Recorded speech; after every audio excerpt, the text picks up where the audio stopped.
Pero claro, la élite de ese modelo serían estos que viven ahora del dinero. Por cierto, Rosa María Paya, ¿cuánto cobra? ¿Por qué no dice cuánto cobra, ya que están diciendo transparencia? El gobierno cubano tiene que dar las cifras de Gaesa, las Oiga, empresas públicas cubanas, etcétera. ¿Por qué no dicen cuánto cobra Rosa María Payá por su trabajo de instigación de los bombardeos a Cuba y del bloqueo criminal contra el derecho a la vida del pueblo cubano? ¿Eh?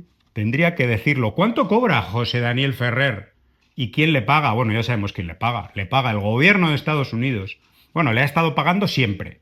Cuando exacto. estaba en Cuba le pagaba a través de la Fundación Nacional Cubanoamericana, que era quien recibía las subvenciones.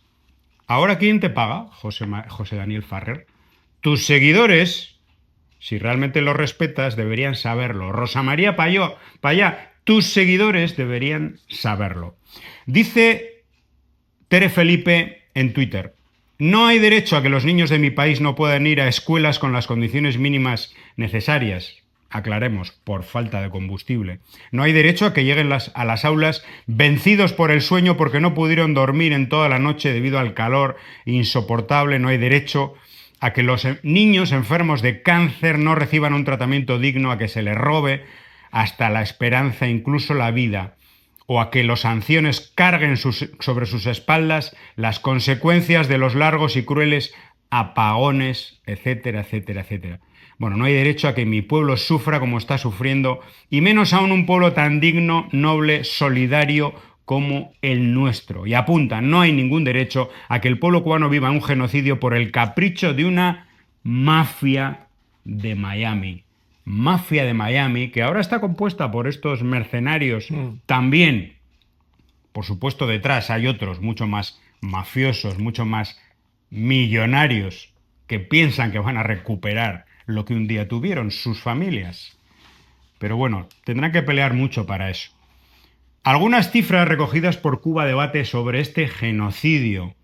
Hoy en día hay 1.400 megawatts de generación eléctrica distribuida que no, digamos que no tienen, que no producen. O sea, hay un déficit de 1.400 de los 1.800, 1.900 que hay al día, de déficit en la generación eléctrica por falta de combustible. Es decir, es, un, es una consecuencia directa del bloqueo petrolero. No solamente del bloqueo en general de todas las sanciones contra los ingresos que no le permiten a Cuba reparar, comprar, etcétera, sino directamente porque no puede incluso con dinero comprar petróleo. 1.800 niños y niñas no tuvieron el derecho a la vida porque han muerto en estos últimos años debido al aumento de la mortalidad infantil. Ha caído al 65% el índice de supervivencia de los menores con cáncer. Antes era de un 85%. No. Más de 100.000 cubanos, cubanas están en lista de espera quirúrgica, como ya hemos dicho muchas veces.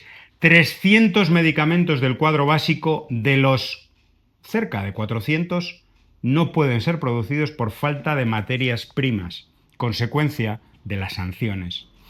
Más de 100.000 niños y niñas no reciben diariamente el litro de leche subsidiado que siempre, toda la vida de la revolución, la habían recibido.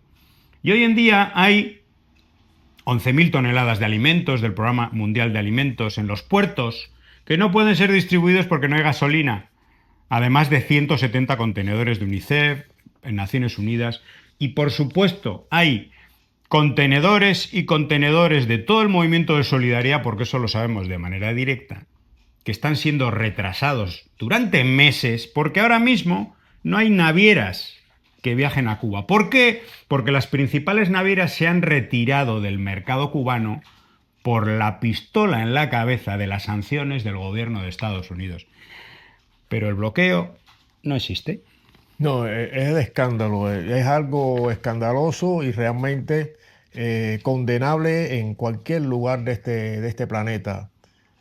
Hay un régimen, un régimen Fascista. sí, fascista, absolutamente criminal, que está campeando a sus anchas, violando el derecho internacional humanitario, el derecho internacional, violando la Carta de las Naciones Unidas.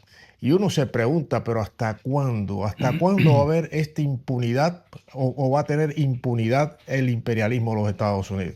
Ya sabemos que es criminal, ya sabemos que invade países para robarse el alma de los pueblos y los recursos naturales y minerales de los pueblos. Ya sabemos la pretensión histórica que tiene Estados Unidos, que ahora en su lenta decadencia pretende amedrentar, pretende no solo violar, sino apoderarse de la peor forma posible la vida, apoderarse de la vida de los pueblos de América Latina y el Caribe y también del mundo. Él pretende, Estados Unidos, continuar siendo la potencia hegemónica global que determina la vida de los pueblos del mundo. Entonces, la lucha es dura, pero como dice un cuñado mío, la lucha es dura, es difícil, pero hay que echarla y ganarla.